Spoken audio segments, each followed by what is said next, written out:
At the centre of the controversy surrounding soy is the estrogen-like molecular profile of some of the soy-based compounds, and whether they can increase the risk of certain hormone-dependent cancers and other adverse effects that are associated with hormonal imbalance. Soy contains antioxidant polyphenols known as isoflavones, and the isoflavones are considered to be phytoestrogens because of their molecular similarity to estrogen. The ability of the isoflavone to mimic some of estrogen's effects has led many doctors and scientists to characterize the isoflavones as weak estrogens. This is incorrect according to Dr. Mark McCarthy, an internationally recognized expert in soy isoflavones. Advances in our understanding of how the body responds to estrogen and estrogen-like compounds explains why. Estrogen exerts its influence on the cells directly through the presence of the estrogen receptors. Until recently, only one receptor was known to exist, now called the estrogen receptor alpha.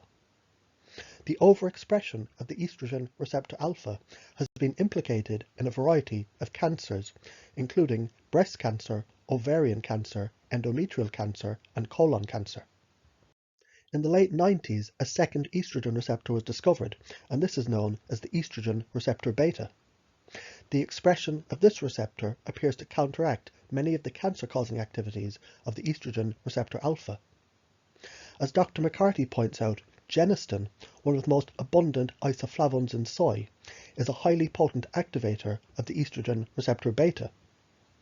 Critics of soy regard the isoflavone's action on the estrogen receptor as the source of concern, without recognizing there's more than one type of estrogen receptor in the body, and that they exert very different effects.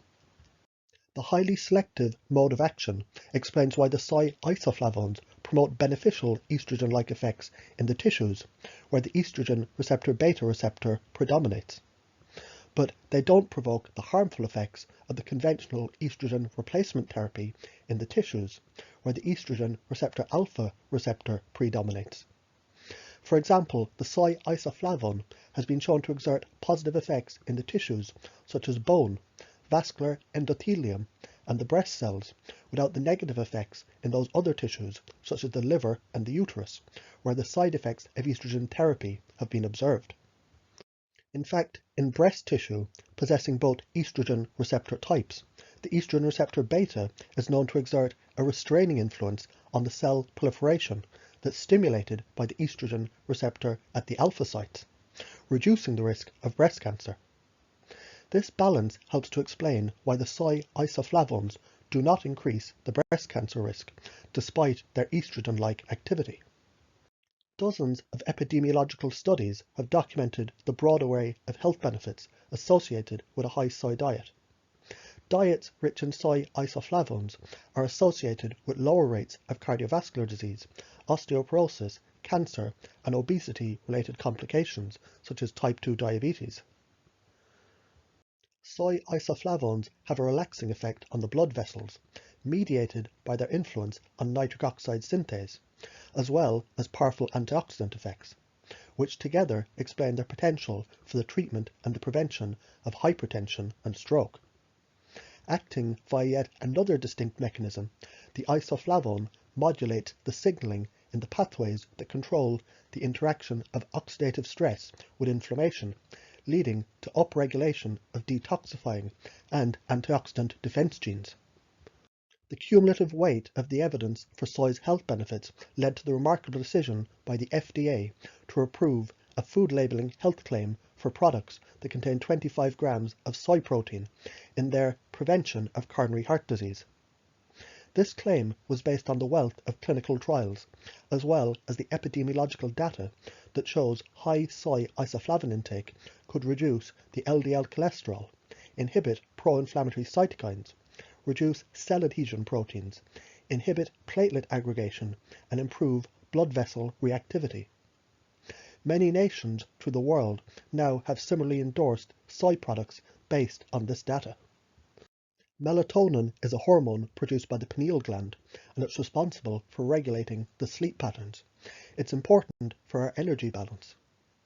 Melatonin can also help to prevent cancer that's responsive to sex hormones, including prostate, breast and gynecological cancers, such as endometrial cancer, and it also improves the efficacy of chemotherapy in patients with non-small cell lung cancer. The anti-cancer activity of melatonin appears to be multifactorial, since several studies have shown the melatonin can directly promote cancer cell death and indirectly promote immune responses against tumour cells. In addition, activation of the melatonin receptor by binding to melatonin modulates a number of the cellular metabolic pathways that are crucial for the healthy cell growth and differentiation. Coffee contains a variety of phytochemicals and polyphenols, and these exert an array of health effects. One such polyphenol in particular is called chlorogenic acid, and it's been hypothesized to protect the cells from oxidative DNA damage. In addition to being found in modest quantities in brewed coffee, the chlorogenic acid is also richly concentrated in green coffee bean extract. Coffee is associated with a reduction in the risk of developing estrogen-driven cancers like endometrial cancer. Consumption of at least 4 cups of coffee per day is associated with a 25% reduction in the likelihood for developing endometrial cancer when compared to consuming less than 1 cup per day. Interestingly, the researchers also found the consumption of 2 or more cups of decaffeinated coffee per day was associated with a 22% reduction in the risk of developing endometrial cancer. While coffee likely possesses a direct anti-cancer activity, it might also have an indirect effect for preventing endometrial cancer.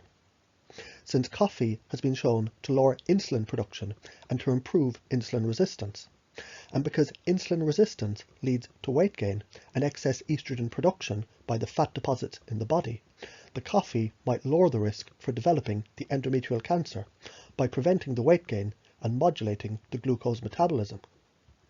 Epigallocatechin gallate, or EGCG, is a major polyphenol found in green tea, and it's been shown in preclinical studies to inhibit the proliferation and to induce the cell death in endometrial carcinoma cells, emerging as a potentially important compound to be considered for this condition. An analysis that included 7 published studies on the effects of green tea on endometrial cancer reported an increase of 2 cups per day was associated with a 25% decrease in endometrial cancer risk, and the protective effect of the green tea was stronger than that of black tea.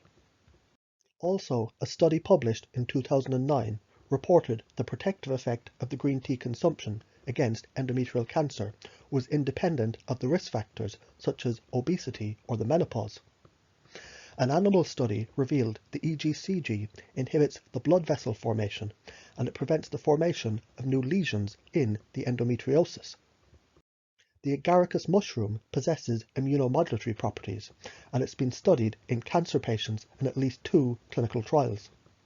In one study conducted on 100 women with gynecological cancers, including endometrial cancer, the supplementation for 6 months with the agaricus, in addition to chemotherapy, led to an increase in the activity of the anti-cancer immune cells called the natural killer cells.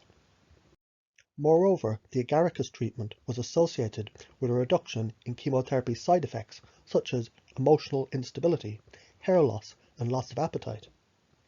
Another trial conducted on 78 patients in cancer remission found the supplementation with 1.8 to 5.4 grams per day of agaricus to be well tolerated in most subjects, indicating that this product is generally safe.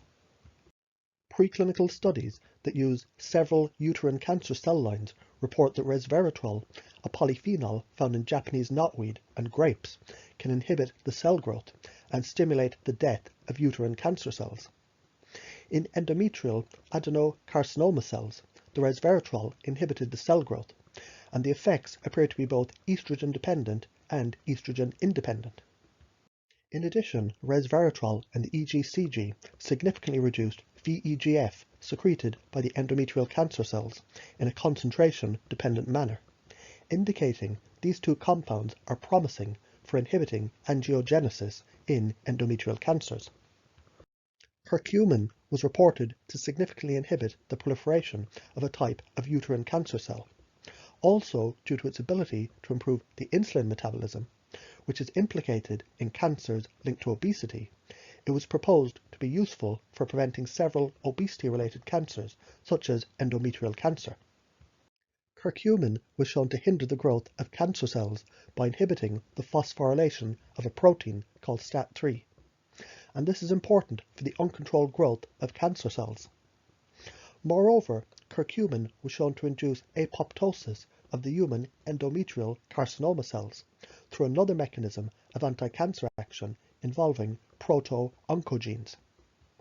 Indole-3-carbinol is a phytochemical and it's found in cruciferous vegetables like cabbage, cauliflower, radish, broccoli and Brussels sprouts. When ingested, it's quickly converted into di-indolemethane. Several studies suggest these compounds possess anti-cancer properties, especially in malignancies in which hormones exert considerable influence, such as breast, endometrial and prostate cancer. A variety of mechanisms has been explored, but much of the available evidence suggests it's the ability of the indole-3-carbinol and the di-indolemethane to modulate the estrogen metabolism and signaling that protects against estrogen-mediated cancers.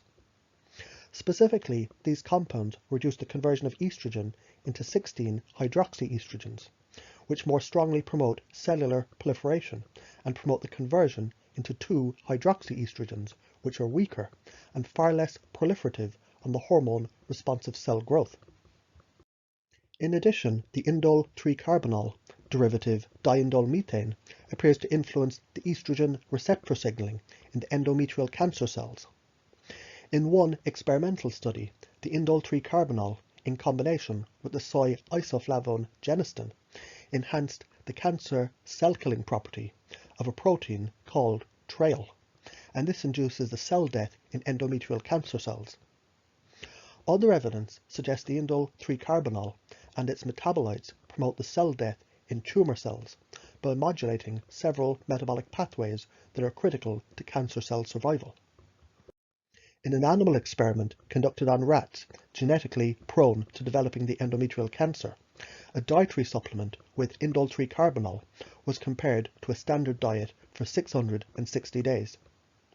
In the group of rats that received the highest dose of the indole-3-carbinol, the endometrial cancer rate at the end of the study was 14%, where the rate in the standard group was 38%. It was also found that feeding the indole-3-carbinol significantly increased the 2-hydroxylation of estradiol. This data led the researchers to conclude the results suggest the dietary indole-3-carbinol inhibits the spontaneous occurrence of endometrial adenocarcinoma as well as pre-neoplastic lesions. This may be due to its induction of the estradiol 2-hydroxylation. For more on herbs, supplements and natural treatment plans, check out my website.